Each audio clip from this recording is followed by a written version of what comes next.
Gerik anak muda ini mulai meresahkan, teman. Ayo kita pantau. Nah lo, ketahuan kan? Ini dia pelaku buang sampah sembarangan. Hei kalian, hentikan!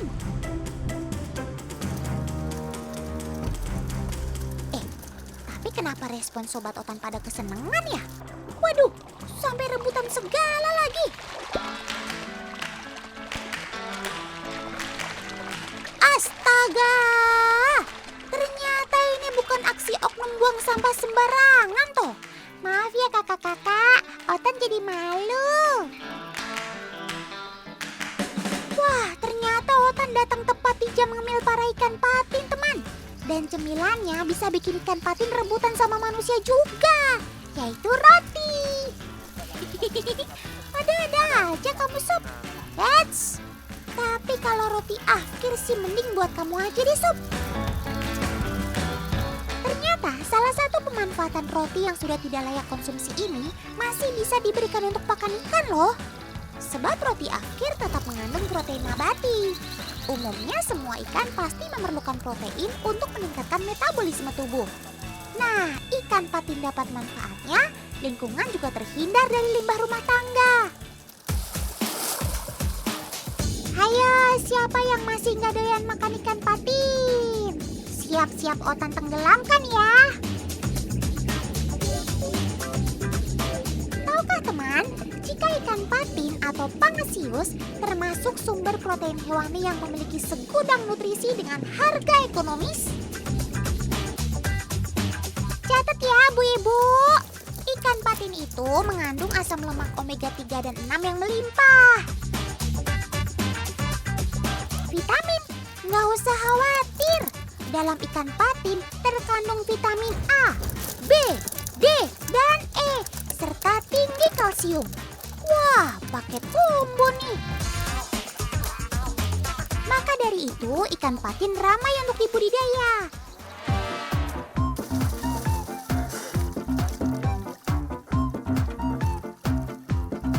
Kelompok ikan berkumis ini hidup di air tawar, teman.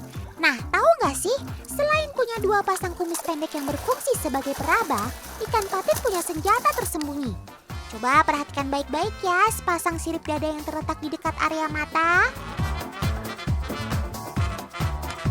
Sirip ini tersusun dari jari-jari lunak berjumlah 12 sampai 13 ruas dan satu jari-jari keras. Nah, ruas yang keras inilah dapat berubah menjadi senjata yang disebut dengan patil. Hal inilah yang selalu dihindari para peternak jika panen ikan patin. Sebab jika patil terkena kulit, dapat menimbulkan rasa sakit nyeri atau pusing, bahkan bisa menjadi demam. Kalau nggak percaya, Kak Titi akan buktikan buat teman di rumah deh tajamnya patil ikan tidak bersisik ini. Meletus balon hijau, dor! Nah kan, gerakan tidak sengaja dari patin berhasil meletuskan balon loh.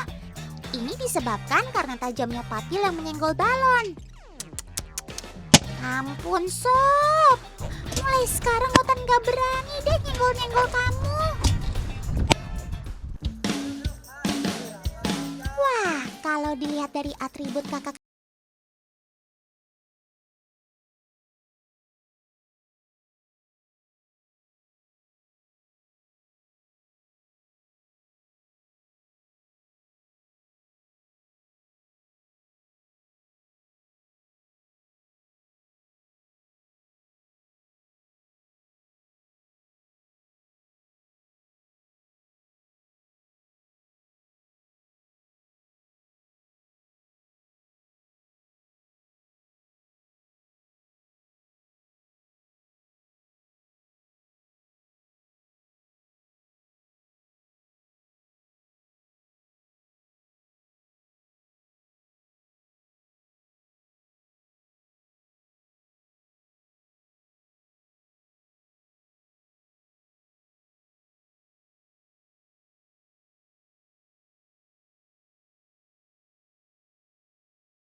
masih kurang banyak nih. Ayo Kak Titi, lebih semangat lagi dong.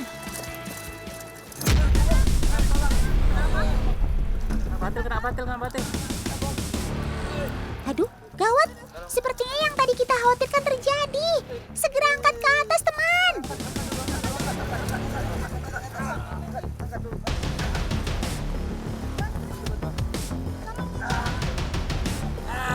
Astaga, betul saja. Kakak ini kena patil ikan patin. Lebih baik kita selesaikan panen patin sampai di sini dulu ya, teman. Jika terasa sangat nyeri, segera konsumsi obat pereda nyeri ya. Kasih obat dulu, Bang.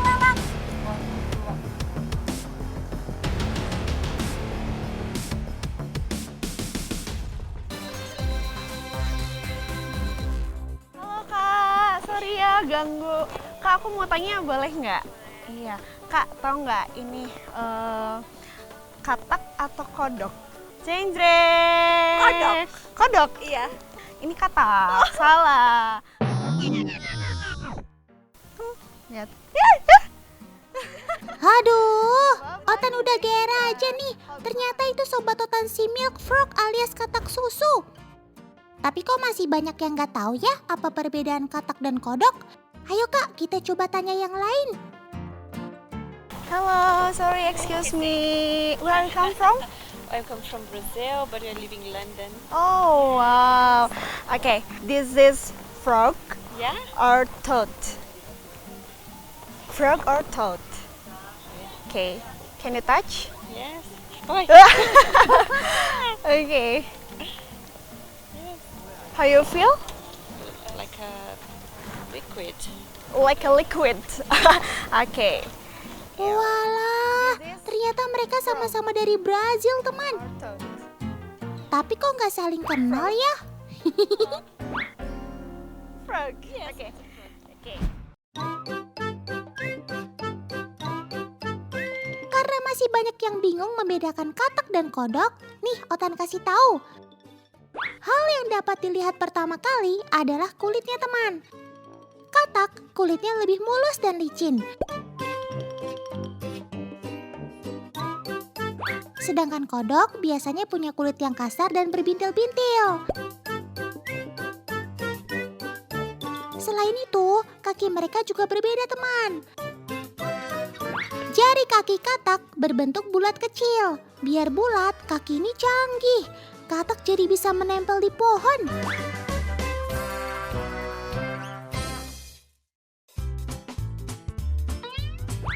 Sementara itu, jari kodok mirip cakar. Cakar ini berfungsi untuk menggali ketika di lumpur. Sekarang jangan sampai salah sebut lagi ya, teman-teman. Wah, ada yang lagi bikin origami nih. Kalau udah bentuknya begini sih Otan bisa nebak. Bikin origami kodok kan? Toeng, toeng. Bisa lompat-lompat juga ternyata.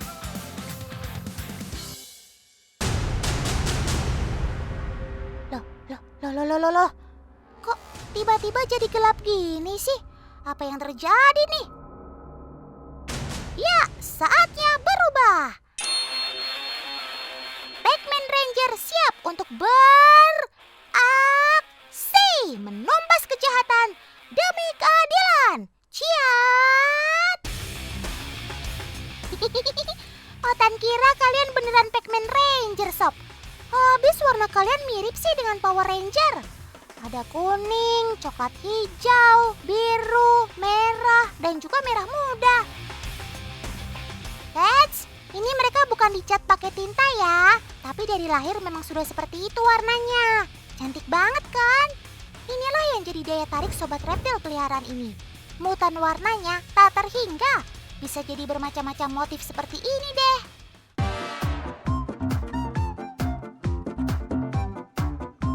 Sebenarnya, nama asli kodok ini adalah horned frog atau kodok bertanduk. Kodok ini disebut sebagai Pac-Man karena mirip dengan karakter permainan Pac-Man. Itu karena mulutnya besar dan badannya juga lebar.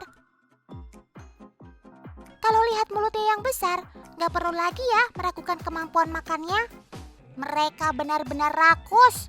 Semua benda bergerak yang mendekatinya akan langsung dilahap.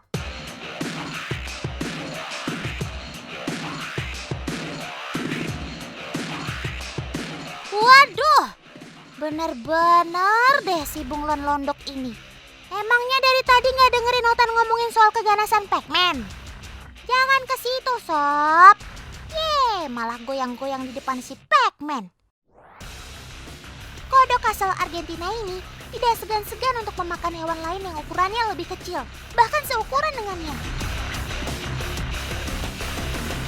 Jadi gak heran deh kalau ia langsung hap tanpa ampun.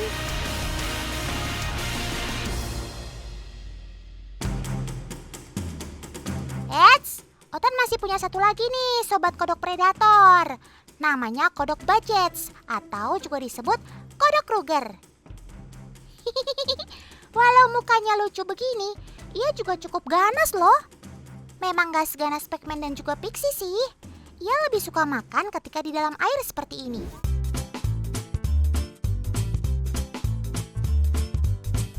Ngomong-ngomong soal Kruger, sobat Otan satu ini punya satu keunikan loh. Keunikannya ada pada suaranya. Karissa mau coba kasih tahu teman-teman nih suara Kruger seperti apa.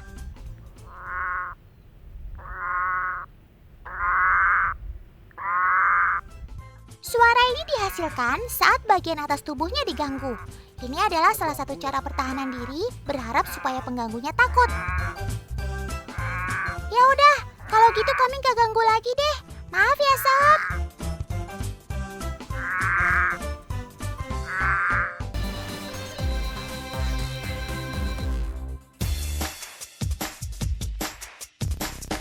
Paman lagi bikin prakarya apa nih? Otan diajak bikin juga dong. Tapi kok pakai jepit jemuran segala? Lah. Kok jadi banyak bener? Ini paman lagi bikin apa sih sebenarnya? 100, 200. Ini sih bisa ribuan. Ternyata paman-paman ini lagi membantu proses kupu-kupu tumbuh, teman. Iya, kalian gak salah dengar kok. Ini semua adalah kepompongnya kupu-kupu. Kalau di alam, kupu-kupu dewasa akan bertelur di bagian bawah daun agar aman dari predator. Setelah 7 hari, telur kupu-kupunya akan menetas menjadi larva atau ulat. Nah, itu dia. Ulat kecil ini adalah anakan kupu-kupu, teman.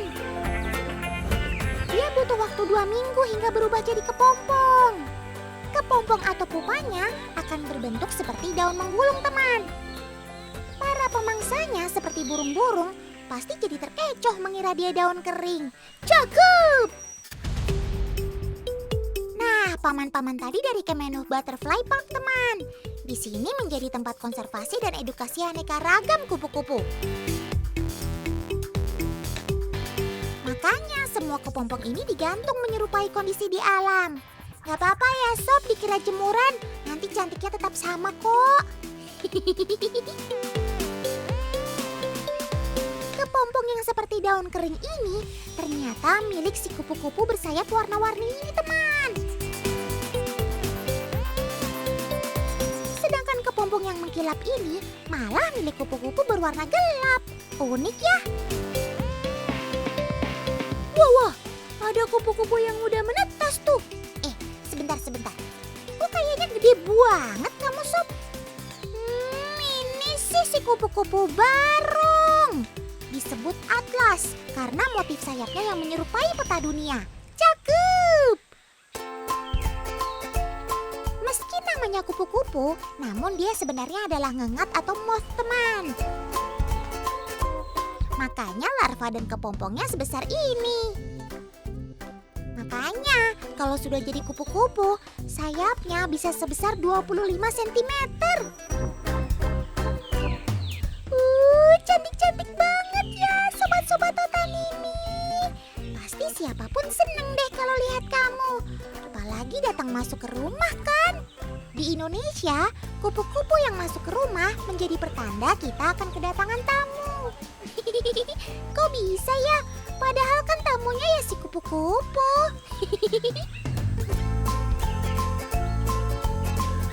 Tapi baguslah, kedatangan kamu jadi hal yang baik, Sob. Kepercayaan seperti ini tidak hanya di Indonesia saja loh. Masyarakat Jepang juga menganggap si kupu-kupu ini adalah pembawa keberuntungan, teman. Makanya banyak pajangan dibuat dari kupu-kupu mati yang diawetkan.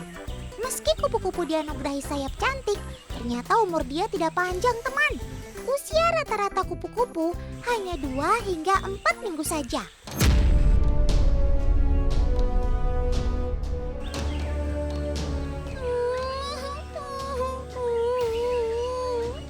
Sesingkat itu saja, Sob, umur kamu ya. Padahal jasa kamu banyak. Mulai dari membantu penyerbukan tanaman, hingga jadi penanda lingkungan sehat atau tercemar. Dan pastinya jadi pembawa kebahagiaan buat siapa saja yang melihat sayap indahmu. Makasih ya, Sobat Cantik.